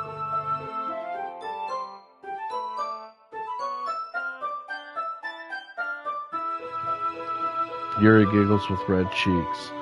Is it just me, or is she more relaxed when it's just the two of us? Or maybe it's the excitement she feels from sharing something that she enjoys. Here's a marker, Blaze. You can write any characters you want. I'll help you once I finish cutting the ribbons. Okay, alright. Sitting on the floor together, the two of us get to work. I carefully draw a character on each paper, doing my best to manage my bad handwriting. Yuri unravels a long strand of red ribbon to her desired length. Then she reaches into her bag once more and pulls out a pocket knife. The knife is strangely beautiful. The silver handle has an intricate pattern of weaves etched into it. The blade itself is gently tinted blue. That's no ordinary pocket knife. It looks really fancy. Well, embarrassed, Yuri looks away. What is it? You're gonna think it's weird. Yuri, whatever it is, I have no reason to judge. To each their own, you know? If you promise you won't be weirded out. Yeah, I promise. Alright. The thing is, I'm kind of into knives. They're just so pretty. I can't help it. I don't know what it is. The combination of craftsmanship and feeling of danger, maybe? Oh, what am I saying? Please don't think I'm weird for this. You're laughing at me. No, I'm not laughing at you. It's just funny how nervous you got about sharing. It's interesting thing to be into, I guess. But I think it kind of suits you. Suits me? Yeah, it's kind of intense. Besides, it's a really cool looking knife. I can't deny that. It is, isn't it? She relaxes her expression once again. Would you like to hold it? Sure, I'll check it out. She carefully hands me the knife with the handle facing me. I take it and turn it around in my hands. It feels heavy and extremely solid. Where do you even get a knife like this? Curious of its sharpness, I feel the point of the knife with my index finger. Blaze, why did you do that? I didn't expect it to be that sharp. I barely touched it at all. I should have warned you. This knife is extremely sharp. It can cut through skin like it's paper. Well, that's a fucking weird thing to say. Oh no. A small drop of blood trickles down the side of my finger. Yuri takes my hand and gives the wound a closer look. Ah. She stares at it and noticeably fidgets. If you're squeamish, I'll go wash it off now.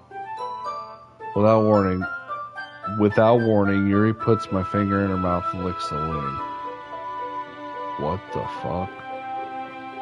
I feel her tongue curl around my finger. Startled,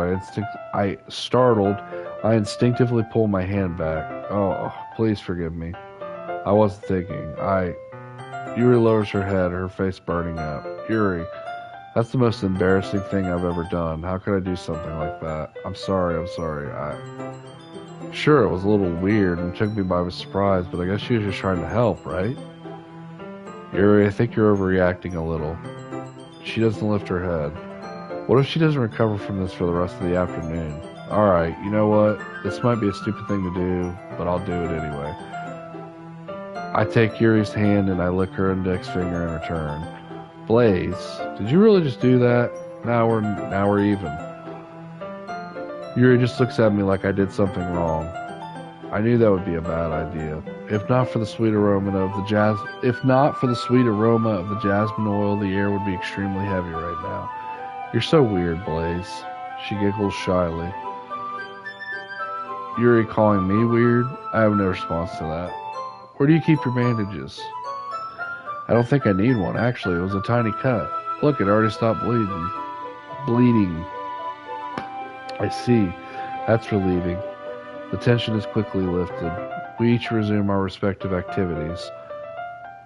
I watch Yuri's knife cut through the ribbon like it's nothing but air. Meanwhile, I continue to make progress on the paper. After we finish attaching the paper to the ribbons, we lay them all out side by side. It looks better than I expected and will be very effective as a door curtain. It looks great. Good thinking coming up with this, Yuri. Aw, thanks. It's just something I saw online, really. Are you ready to move on to the next task? Yeah, let's do it. What do you have in mind? I'd like to create a banner. That's why I asked you to buy the paint tablets. Ah, that's right.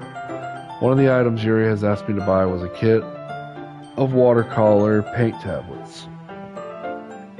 We'll need about 6 cups of water to put each of the tablets in. You mind fetching those for us? Of course not. 6 cups of water. I'll be right back in a minute. Thank you very much. Oh, just a little bit of water is okay. If you fill the cups too much, it will be diluted. It will be too diluted. Taking Yuri's advice, I decided to use small plastic bathroom cups rather than full-size glasses. I put them on a plate to catch any paint that drips, and then bring it back into my room. Yuri? Yes? I come in to see Yuri quickly unrolling her sleeve, pulling it back over her. Quickly unrolling her sleeve and pulling it back over her arm. Ah, nothing. Your face is a little red. Is it too hot in here or anything? No, not at all. Oh, shit. She might be a cutter. I wonder if she cuts. There's nothing wrong, so let's mix the paint. Yuri hurriedly dismisses me and takes it upon herself to unwrap the tablets, dropping them into the cups. So, I thought we would do something simple that would look very nice. I'd like to paint a gradient across the banner, starting with the colors for sunrise, then daytime, then sunset and nighttime. Once it dries, I'll write an inspirational quote across the banner. We can hang it on the wall behind the podium at the front of the classroom. Ah, neat. What are you going to write? Well, it'll be more fun to surprise you. Yuri smiles at me. If you say so. After rolling out the banner, Yuri and I kneel on opposite sides so we don't get in the way of each other. Yuri uses a brush and adds a few dots across the colors. Adds a few dots of different colors across the banner to serve as a color guide on when we paint. This kind of reminds me of elementary school. Painting on a banner with watercolors feels a lot like the art class projects we had back then. It's relaxing. Ah, I'm sorry if this feels too childish. No, I didn't mean that at all. It's kind of fun, you know? Yeah, it is fun. I'm glad you feel that way too. Yuri stops painting for a moment, thinking to herself, for me, I don't need to go out and do crazy things to have fun. In fact, I usually don't even want to. I just like when I can spend time with one other person. Even if it's something simple like reading, it doesn't even matter if we don't talk much. Just having a friend next to me makes things feel a little nicer. I think that's all it takes for me to be happy. Is that so? Even if Yuri and I are quite different, I can understand where she's coming from. I feel that way about things like anime and games, where simply sharing the experience with someone can make me happy. I think I feel the same way. She smiles gently. I knew you'd understand. She leans over the banner to grab an unused paintbrush, but I move at the same time, causing my head to bump into hers. Sorry. She reels back and I quickly lift my hands in surprise. Are you hurt? No, I'm not hurt. It just startled me, that's all. Sorry, I should have asked you to get it for me. It's not your fault. Your face. There are droplets of paint on Yuri's face and neck. Is there something on my face? Yeah, I accidentally got paint on you. Sorry, it's totally my fault. I'll get a towel right away. I rush out and fetch a small towel that I dampen it with hot water. I return to my room and kneel back and down in front of her. Here. I pat down Yuri's face and neck with the towel. Is something wrong? It's hot, I just didn't expect it. Sorry. I didn't want to use cold water. Having finished, I start to retract my hand, but Yuri suddenly holds my wrist. Wait. Just for a little longer. It feels really nice. I keep my hand against Yuri's neck. She looks into my eyes. It's an intense expression that I recognize from when she reads her books. Almost as if she's lost in a daze, enveloped by her own thoughts. She breathes gently, half through slightly parted lips. What is happening? Is it the aroma of the jasmine oil giving me this dizzy feeling? Yuri's gentle fingers wrapped around my wrist and a tingling sensation through my arm, and suddenly her face seems to be much closer to mine than it was just a moment ago. Yuri slowly pulls away. Sorry. I've been feeling a little lightheaded today. I didn't mean to space out. It's fine.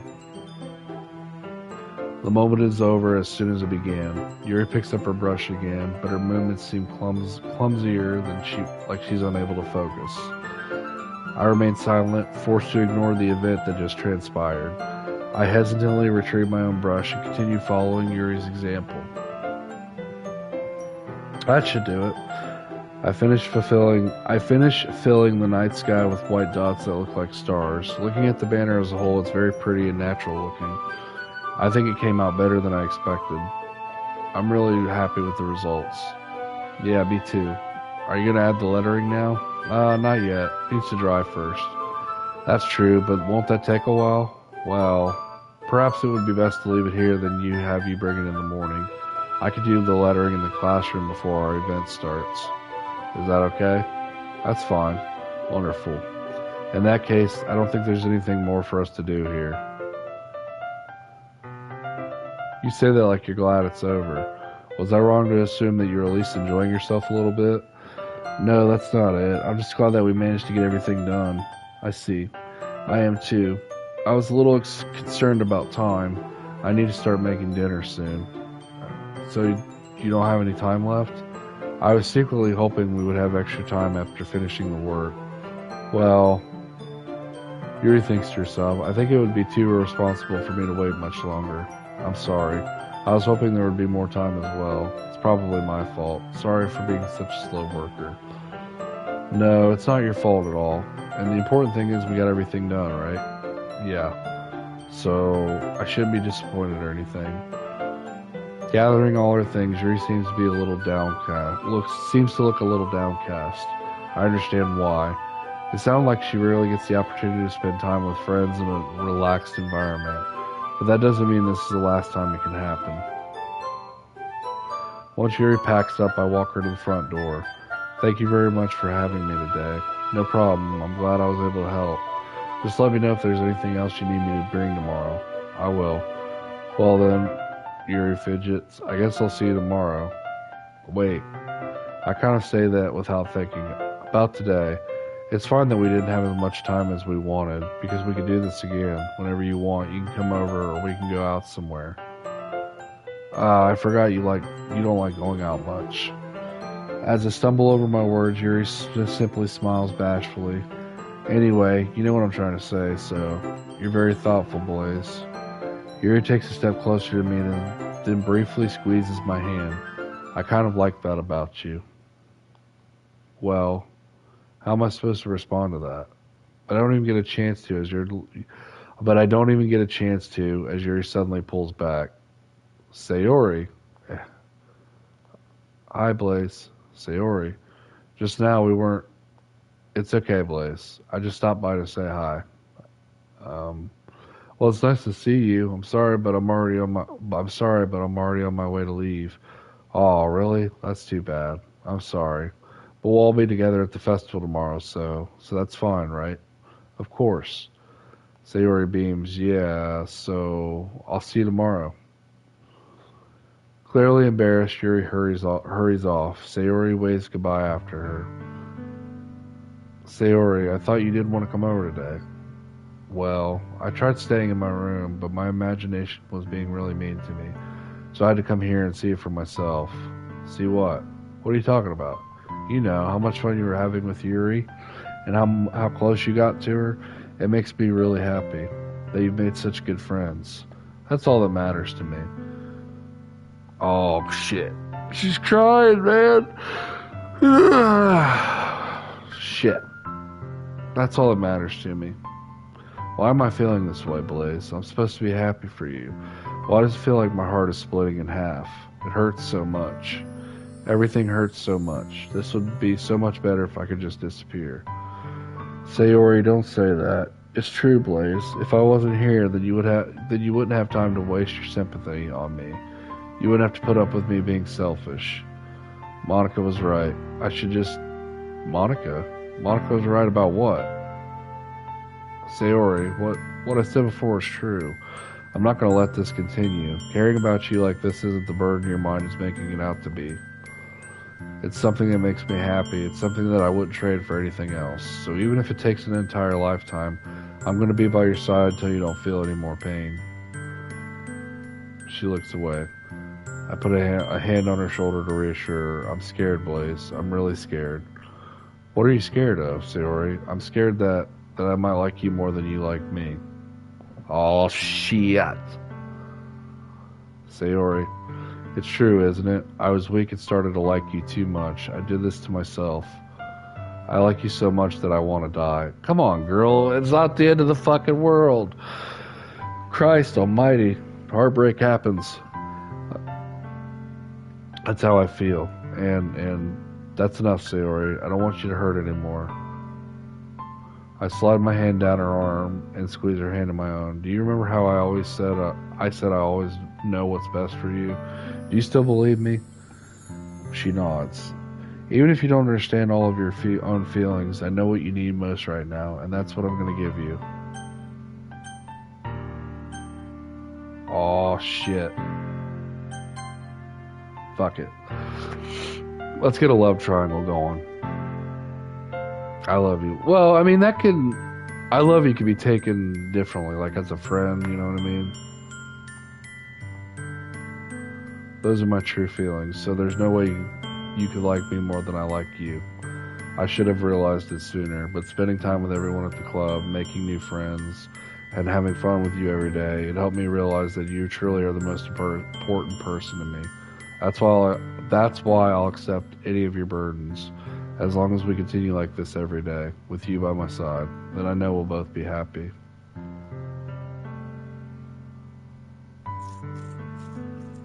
Suddenly, Sayori wraps her arms tightly around me.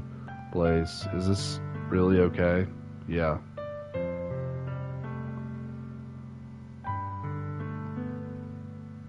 You'll never have to let go of me again. Jesus Christ, chick.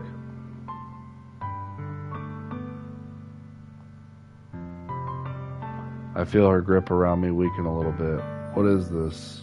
Sayori, I'm supposed to be happy right now. I always thought this would be the happiest moment for me. But why?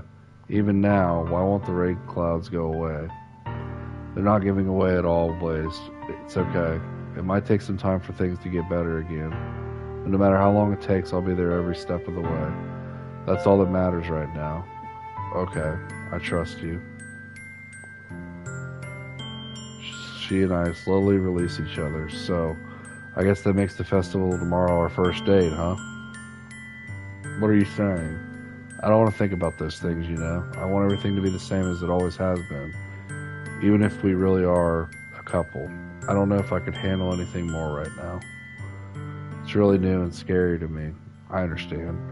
We'll go whatever pace suits you best. Hey, Blaze. She gazes at me once again, smiling sadly. Even if I get really, really sad, this is the best thing for me, right? I don't really understand what she means by that. Are you saying that this is making you feel sad, Sayori? I don't know. I don't understand what I'm feeling. It felt like a bunch of thorns when you told me you loved me. But that's why I want to trust you. You know what's best for me. Oh my god, you're not a... You gotta be at his level mentally, man. Yeah, I do. That's my promise. I say that, but in reality, I've never felt more uncertain when it comes to Sayori. I know that I love her and she loves me, but I'm having as much trouble understanding Sayori's feelings as she is. Even though I can comfort her, I keep wondering if I should be doing something more or something different. I know these thoughts will continue to plague me until things are back to the way that they were. Is that what Sayori meant by not wanting anything to change? I don't know. But I know that I'll give it everything I've got. Sayori is the most important person to me, and I'll do whatever it takes to have a happy future with her. Alright. Alright, so we'll wrap it up there. So that kind of went in a different direction that I didn't think it was going to. Honestly, I wanted Yuri to be the one that I liked.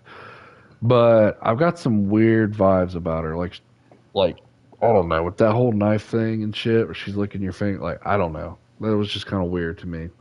And then she's pulling up her sleeves, like, I think she might be a cutter. She's got some fucked up problems. Sayori is your childhood friend, and usually the best relationships start from a moment of friendship, and sometimes that's not always the case, but it happens. So that's why I said that to Sayori. I mean, I made the joke that let's get a love triangle going, but that honestly, it's whatever. So maybe that's what will happen. I hope not, because Yuri could always just be a friend, you know, like you're close to her, but Sayori is your childhood friend, like she knows you better than anybody else.